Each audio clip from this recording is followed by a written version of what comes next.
I also will listen to this Hank Green interview. Apparently, this was unique and interesting, but some people were some people said that they were annoyed by it.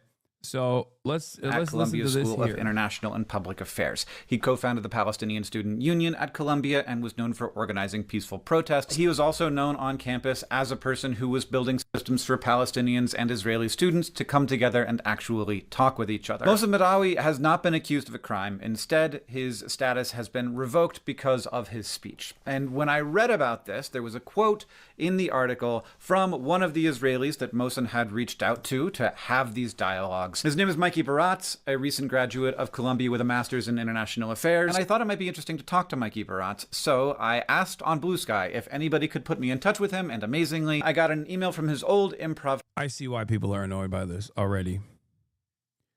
I don't know what he's gonna say, but regardless, it's a little teacher introducing us. So here we are, Mikey, on short notice, on your vacation. Hi. Hi, good to talk to you.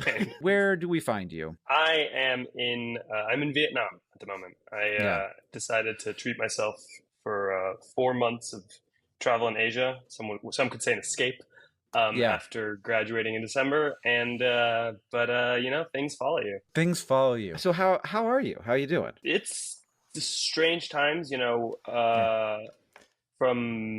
from what I've heard through the grapevine, through his lawyer, is that he's in good spirits. He's doing all right. This isn't, one could say this isn't ideal. But when he and I spoke a few weeks ago, he, was taking precautions. He knew this was a possibility. I think he was emotionally preparing himself. Yeah, I did see he had done that interview with CBS where, he knew this was a possibility. The one thing I will say about Mohsen is that he's... I don't know how much you know about his backstory, but he's been through hell in his life, and he's one of the most resilient human beings I've ever met.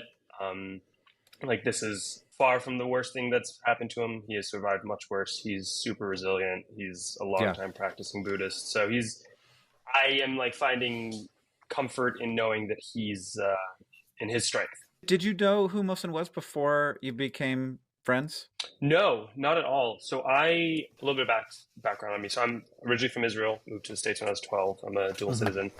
And I went to Columbia to do a master's in international affairs and international security policy and conflict resolution.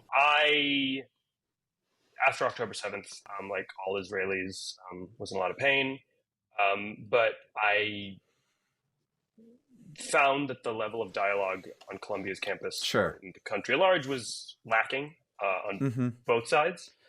And so I, out of curiosity, went into the encampment and was talking to people in the camp, talking to other Palestinians or also non-Palestinians just about their experience, trying to share my experience. And, as many things do at the moment, it felt kind of fruitless. And then... I mean, did it feel... I don't know that I would have had the courage to do that personally. I grew up during the Intifada in Israel. I grew up kind of in a war zone, if you will. So some people yelling things and holding up signs doesn't really.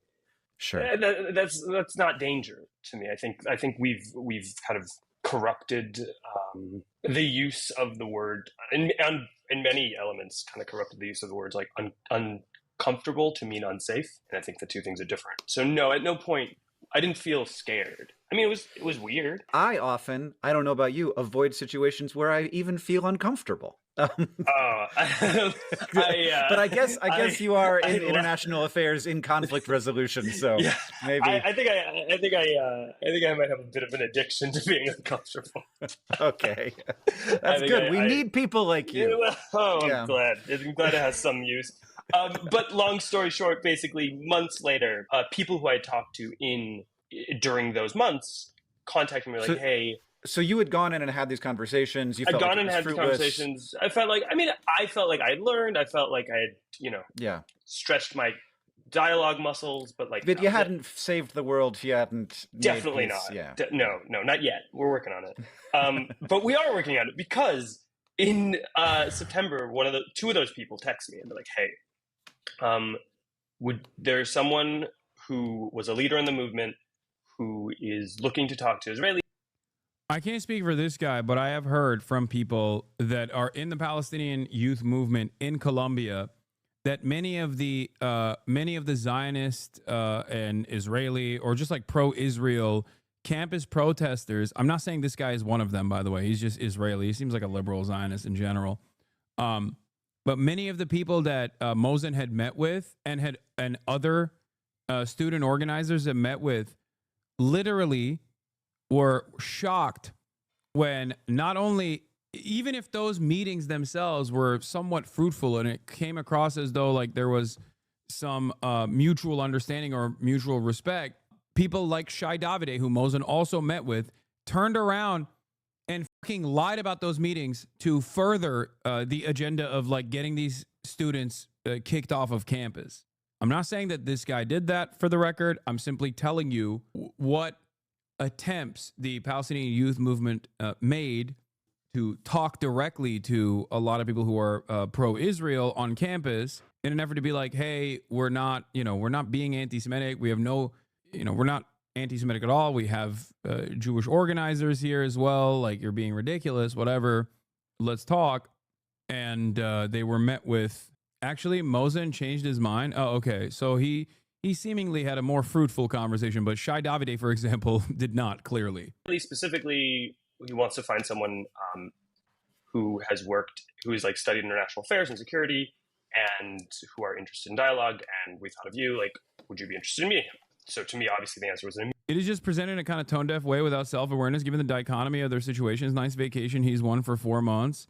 And he's the one who grew up in a war zone. It would feel better if he acknowledged a stark contract as it was brought up. Yeah, exactly. But that is, I think, the limitation of human conviction in general. That literally is like, in his mind, he's like, yeah, isn't it all really strange and really fucked up how we're living through these troublesome times, is like the extent of his experience with this. And who knows? I mean, a year from now, he might have a dramatically more radical perspective on this matter. You don't know. So that's why I always try to maintain charitability, regardless of what people's output is, and immediately don't try to like fucking shove shit down their throat. That's important. That's important to recognize. Remember, many of your many beloved friends of the show came from similar backgrounds, similar perspectives. Noah Colwyn, Simone Zimmerman. There are plenty of people who grew up with unlimited amounts of Zionist propaganda and had to work their way through that and became invaluable allies in the process. So it's something that you always have to remember when you analyze these situations. The very fact that this person had a conversation with Mosen and then he was able to alter his perspective on the matter, even though he's literally Israeli, is a good first step. Now, I can't help but, of course, still point to how tone deaf this comes across, because Mosen's in a fucking prison somewhere. He was honeypotted by the federal government with a citizenship hearing with the express purpose of subsequent deportation and the revocation of his green card. Like, I'm almost more disappointed in Hank for having this conversation Yes. with this framework, instead of like also, I don't know, talking to like even Grant Minor, right? Who is a Jewish American student, who was the student leader of the Columbia Student Union, who was fucking fired from the university for also being a fucking protest leader at Columbia University. Like, that's like, you don't even have to go to an Arab if you are afraid of them. You don't have to go to an Arab, scary brown Muslim student. You can go to a scary Jewish student who is a firmly committed anti-Zionist as well. I mean, look, even in war, there usually isn't a both sides are equally responsible type situation, like Russia versus Ukraine. It's not a genocide. It's a war. It's an illegal invasion and occupation. And yet there is no both sides. You don't go, I don't know. Maybe Ukraine is a part of Russia. Let's hear them out. Like, you don't say that, right? So it is doubly inappropriate to have both sides have done a lot of stuff and said a lot of stuff when it comes to the issue of genocide. And, it's funny because, I had a lot of these conversations, but okay, exactly. You guys saying, I mean, Trump thinks that, is proving my fucking point. If Trump is your moral compass on any issue, you've already lost the conversation. You've lost the plot. You know what I mean? The only thing I care about in terms of like, the only time I will ever let Trump guide me on any opinion is Andrew Lloyd Webber, okay? Is Phantom of the Opera, does Broadway hit in the same way that it once did? Like, that's the only issue where I'll be like, okay, you have a position of authority, you know? Ukraine is the enemy, bro, what? No, they're memeing, dude. Ukraine is the enemy of mankind, as Tim Pool once famously said. It had never been like a date, if you will, and we like scheduled a coffee meeting and like, I'm not even saying there is no value in like talking to this guy who was convinced by Mosen. I'm not saying that at all. I'm not like, oh, why did he talk to this guy? Fuck this guy. I'm not saying that. I'm saying like, it comes across very tone deaf when you don't also feature like someone from the Palestinian encampment side in this regard.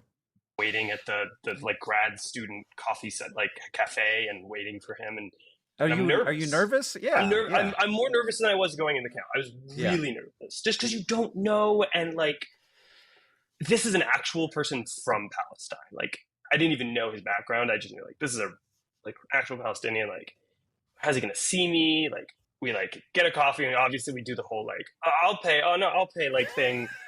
You know, like a date. It's like weird man platonic. Weird man platonic international relations date. Yeah, exactly. And I have to say, within 50 later in the video, he says basically, if we as liberal American Jews can't meet Mosen halfway, who is everything we say we want in a Palestinian partner for peace, then our entire position is false. What he doesn't realize is that's exactly right, but not in the way he wants to be. But maybe this will be the watershed moment. That's also partially why I said this guy is Israeli, and he was convinced by a Palestinian person and he literally just said, as an Israeli, remember, Palestine and Palestinian. These are not words in the Israeli lexicon, chatters, which is part of the reason why I think like, this person is simply a victim of propaganda. Now, you might say it's too little too late for that. There's a fucking genocide going on. But you live in the Western world. And if you live in the United States of America, these are exactly the type of guys who you're supposed to talk to and convince. That's the reason why I showed you. Yeah, like that was what Simone Zimmerman's starting point was as well. This guy's like 3 fucking documentaries away from talking about dismantling the Zionist entity, okay? 15 minutes, it was like we were best friends. The guy's amazing. What was your first impression? His demeanor. He is unbelievably, like, you know, here's how I'll put it. A lot of people, like, use the lingo of, like, empathy nowadays. Sure. I think it's you know, it's for good reason. It's a buzzword. You know, people talk about being empathy, and, you know, now I'm like, he's a practicing Buddhist, and people kind of talk about these ideas. The guy lives it. The guy really, really inhabits it. And, you know, his first kind of questions to me were like, so is your family in Israel? How are they doing? Mm-hmm. That, you know, that to me, that says everything. And I asked him, how is your family doing? And that was this moment of like, all right, there's going to be something here. I'm not sure how many people have seen like his interviews with 60 Minutes or whatnot. And he talks about like love and this, and he means it. I want to get into where that led to, but I imagine that there's times where there's tension, there's disagreement, that like rhetorical tension, or even just like facts on the ground tension. How do you? Every single time with Mohsen where I have been nervous to bring something up, I have, and his responses have been incredible. So like, I mean, within the first time we met, we had a conversation about like this idea of something he wanted to start, which we'll get to, and the question of BDS, which is boycott, divestment, and sanctions. And this is a kind of, for a lot of Jews and Israelis, it's seen as a kind of something like, if you support it, it's a non-starter. I don't necessarily view it with such, I think there's more space and nuance to talk about that. But, you know, when we're meeting and it was the first time and we're getting to know each other, and he brings up BDS as his, like, that's the first goal. And I was like, I don't know, man. Like, like if you do that, you're going to, like, you want to build something, you make that your cornerstone, you're going to lose people. And what was amazing to me is we like talked probably like 15 minutes about it and really go in and explain the dynamics and the politics. And he's like, but also, aside from this, also showing that it's never asked to a Palestinian, but the very idea of how you speak to those people and it matters also show the significance it has on them. Yeah. I think, and I'm being very sincere when I say this, if I didn't present the issue in the way that I did, I would not be able to convince many Americans who are completely blind to the realities. Okay? If I didn't approach this from a position of empathy, even to those who are on the wrong side of this argument in the midst of a fucking genocide, I would not be able to convince Americans, dude. I recognize the sheer cruelty and the sheer ignorance of many people living in the Western world. I recognize the ignorance and the cruelty of many people living in Israel. My goal is to try and change their minds as well. This conversation isn't, and it's interesting because it's something that I say all the time. Like when I'm talking about trans issues, I'm not talking to trans people. I'm talking to transphobes. When I talk about Israel, Palestine, I'm not talking to Palestinians. I'm talking to people who are either A, oblivious, or B, already have convictions on the matter. Wouldn't it be better to post still angry YouTube videos from Argentina? Okay, it's fine. Everyone plays a different role in this process, okay? Everyone plays a different role in this process. But that's my goal. My goal always is to try to reach people where they're at and to convince them that the way they see certain issues is just wrong. And I understand those who stress. Sorry, Kaya is like crawling towards the door. Has there ever been a time where the Israeli-Palestinian conflict hasn't been as bad? Does there need to be a whole leadership change before any real change can happen regarding this conflict? I mean, it's gotten worse over the years. Okay. Now, that doesn't necessarily mean he like immediately changed his mind and doesn't agree, and he agrees with me. But he really wanted to hear it. He's really interested. So you meet in this this coffee shop situation. Who somebody pays for the coffees? I paid for the first one. I insisted. And what's from there? So you didn't know about this guy. You didn't know that he was part of the organizing of the. And also, by the way, I'm gonna be honest. Maybe I'll change my mind on him. Maybe he is a fucking asshole. I don't know. Like, I'm not saying that he's not, for the record. But I'm not saying he's evil across the board. That's my point. Like some stuff before. I had kind of heard like he had been a leader in the movement. I didn't know the full story. Sure. What's next? So the next one is, so the idea was how we want to build a community of Israelis and Palestinians, and specifically Israelis and Palestinians, not like Jewish supporters, not like other supporters of the movement, like really like the people who have the first-hand experience of the stakes in this conflict. Bring them together to I think first and foremost, to show that in this time where people are just screaming past each other, like there are those of us who want to solve this. And the idea was start small and grow and grow and grow until we could have like a broader movement and create a different narrative, pressure, decision makers. And it's funny because I'm not an activist type. What do you say? I mean, I was just never. I was always.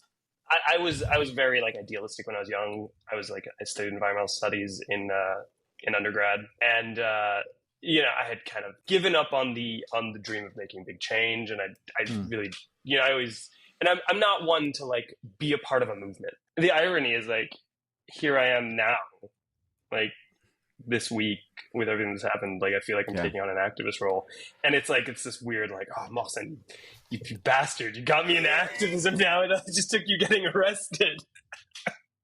All it took was you doing. From what I can tell, nothing. Usually to get arrested, you do have to break the law, but in this case, apparently that is not the case. Not. So I think that, that there was the period where Mohsen was, organizing protests, but then there was sort of like, it seemed like he stepped back from that some. And this is the irony of it all, is like Mohsen stepped back, in many ways, I think because he believed that the movement needed to put a little more emphasis on like policing certain voices or moderating certain things. There's the famous Mohsen is about to get deported, man, biblically unable to read the room. Yeah, that's the other thing. It's like there's an element of intensity here.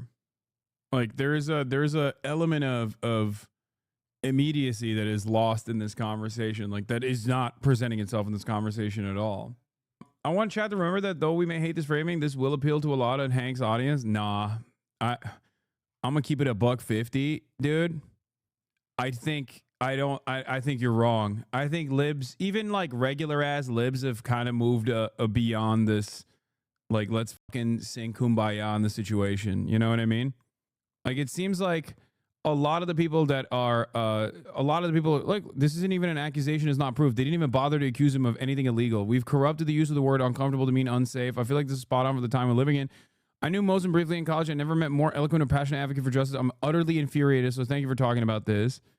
Like, most people are just dialed in on the like, they're not going to criticize Hank for this, but most people are focusing on the more important part of this conversation. What's like ironically not really mentioned in this conversation thus far, which is the unjustifiable deportation of Mosin. You know, their support for Palestinians is conditional, requires them to be perfect, and even if they are, they don't actually support it. If he's against BDS, a passive action, he won't be for anything else because he that actually frees Palestine. No, he BDS is a really interesting one because like even fucking Ofer Kasif, who is like as aggressively an anti-Zionist as you can get, you know, with his background, but even he was like a little worried when I brought up BDS. There are plenty of people who are people that you know as firmly committed pro-Palestinian voices and academics that have also had this kind of attitude towards BDS as well. Norm Finkelstein was against BDS, chatters, back in the day. So, I mean, I never used that against him. I never thought that was like, you know, a bridge too far from me. I'll never support Norm Finkelstein. Like, I don't give a shit. Okay. Ironically enough, what is this? Pamphlets tweeted about you. Oh yeah. I mean, I saw this already. This is, look at that. 36,000 likes. Speaking of which, by the way, I didn't see this one from fucking my number one troll, Ismail. Okay, Ismail. Maybe y'all aren't hearing what words are coming out of his mouth. He literally said he was creeped out by Diddy parties and then broke up with his girlfriend for going to one. 102,000 likes. Jesus Christ, dude. Fucking 4K likes on this versus holy moly, dude. What? Holy Toledo. This is crazy. They're wrong, but being critical of tactics ain't really the same as what this guy's doing. He's saying it. If you're for BDS, you've lost me. That's conditioning opposition to genocide. No, I'm. Oh my God, you're misunderstanding my point. I'm saying that that is an unconditionally wrong position to have. You have to explain why. It's mainly a cultural boycott that they have an issue with. Yeah, a lot of Israelis, especially, freak out about BDS because they think it's like across the board anything Israel related, which is ironic because Israel's actions is already creating an organic BDS against Israel anyway. So they're missing the fucking forest for the trees. But this was what happened with the South African apartheid as well.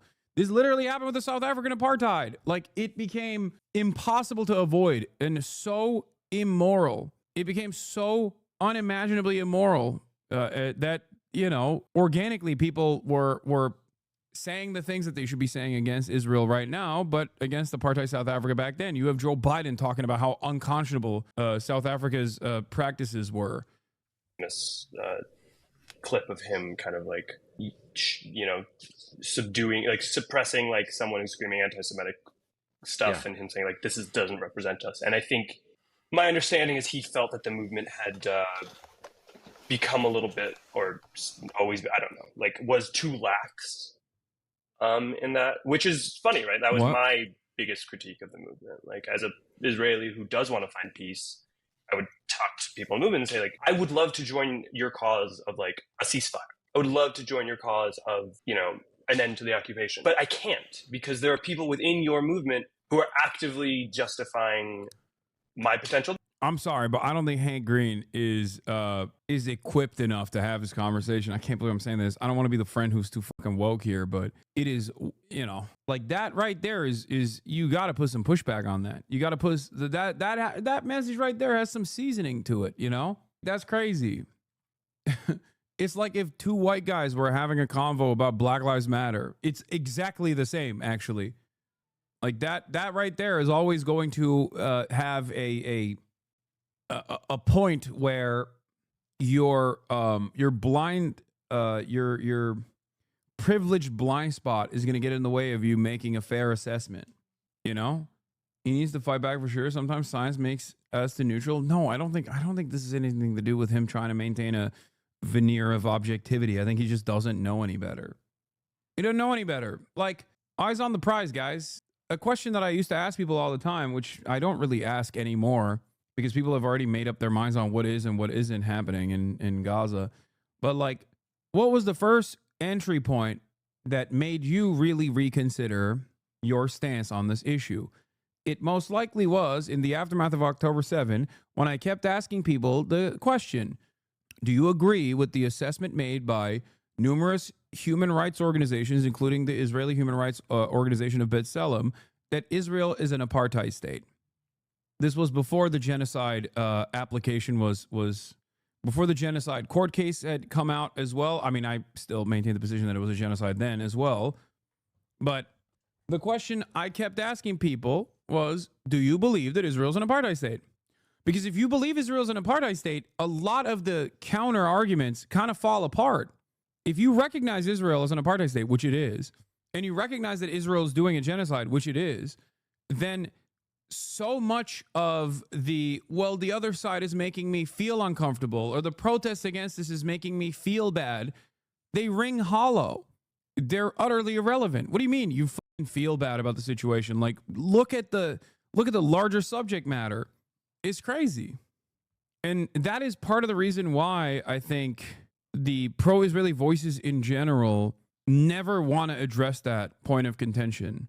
And they find ways of avoiding that issue by just being like, well, all these institutions are anti-Semitic. The UN is Hamas. Everyone is Hamas. You know?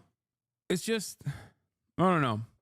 Because it's a thing that's happening over there, a lot of Americans are just like kind of out of touch with how to talk about these sorts of issues. I think a more productive conversation to be had here is not only to talk to this person, because I think there's value in talking to a person like this, but also to talk to someone on the other side of this issue as well and hear them out too. A guy like Mosen would be perfect, except he's in prison right now, you know? Death. And I think Mohsen felt similarly that like the movement wasn't doing a good job policing itself. So he then, I think, I don't agree with that.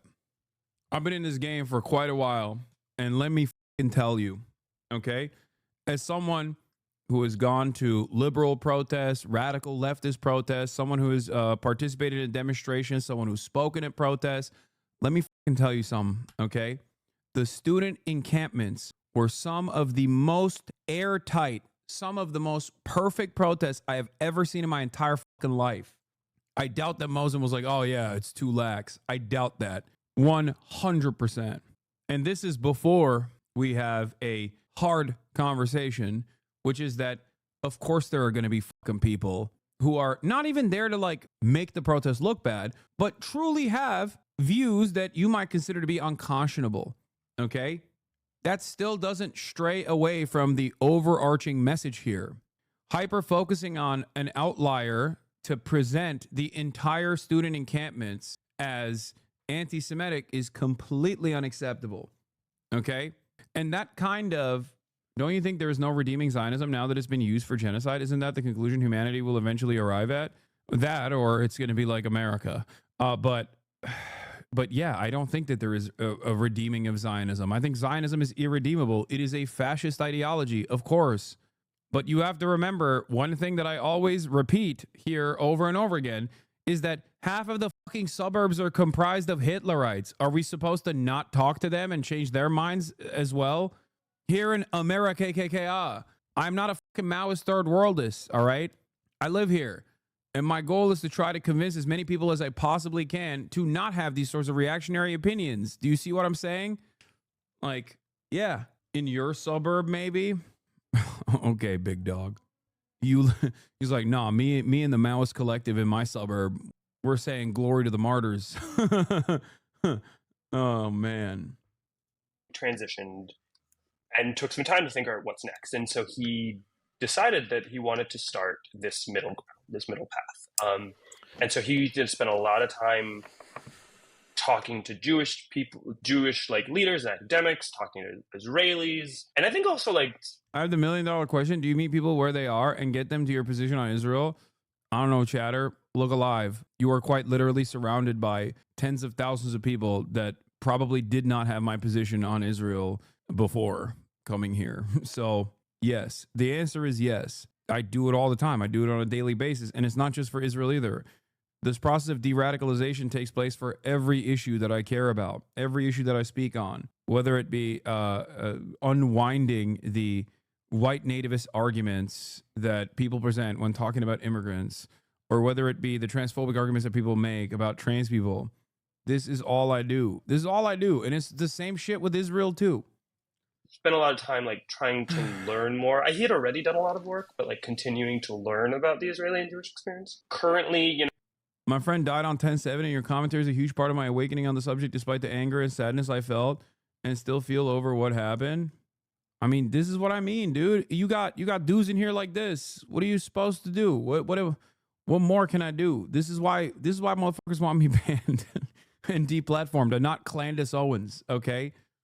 Just an FYI, I came back to you like right after October 7th to get some direction. I know many people left, but I came back into the fold. Thank you for giving me direction and redoubling my efforts. I was one of those lib left types that was hesitant to worry too much about Israel in a problem state because pre-October 7, that was too linked into right-wing anti-Semitic public anti-Semitism in public discourse with the genocide. They lost that veil of protection. Yeah, that's the other thing. For many people in progressive circles, like progressive except for Israel, okay, was the common position. That's why there's a term for it, you know? Have a singular funder on this broadcast fucking impossible challenge. Isn't supporting Candace pragmatic to stop Israel even if you don't support her anti-Semitic stance? No. The fuck? She doesn't give a fuck about Palestinians, dude. What are you talking about? She's just using Palestinians as a talking point to advance her nefarious agenda of anti-Semitism. So no, it don't work that way. The reality of the matter is these people that don't give a shit about Palestinian emancipation will drop that act the moment that enough people are anti-Semitic. They'll just be like, yeah, fuck them. Fuck the Palestinians too. It's not a pragmatic stance that you're taking in this regard. It is actually a very dangerous thing that is taking place. Ironic because you know who else thinks that it is pragmatic to allow Candace Owens to continue doing what she's doing? Fucking Israel. If the only voices in the United States of America that get a lot of mileage on the issue of Palestine are Dan Bilzerian, Candace Owens, Andrew Tate, Fresh and Fit, like guys and ladies who are overtly anti-Semitic, then that plays a major role in the Hasbara efforts for Jews living in the Western world, for the record. It also happens to be, ironically enough, a short-term gamble that will blow up in the face of many people who are pro-Israel, both of Jewish background and not. You know, the people on the left are using Palestine as a way to make more money. It's just funny to... Why do you label any conservative as pro-Palestine anti-Semitic? I don't think Dave Smith is anti-Semitic. I don't think every conservative that is pro-Palestinian across the board is anti-Semitic. I think Dan Bilzerian is. That's different. And it's not because of the fact that they're conservative and pro-Palestine. It's because of what they've said. I care about what they say. Like, the example I will use is the shit that they say about like the Talmud or whatever. You know what I mean? Like the moment that someone talks about like a Talmudic thought or whatever, Dave Smith is barely conservative, to be honest, but yeah, what if dude, he's a libertarian? What? My immediate inclination for a conservative person who's pro-Palestine is maybe jokingly, I'm like, that's a little weird, right? But my immediate assumption is not always going to be that they are definitely anti-Semitic. It's after I hear what they have to say that I make up my mind on it. That Khan dude is pretty conservative, pro-Palestine, and not a complete monster. Anyway, I'm done with the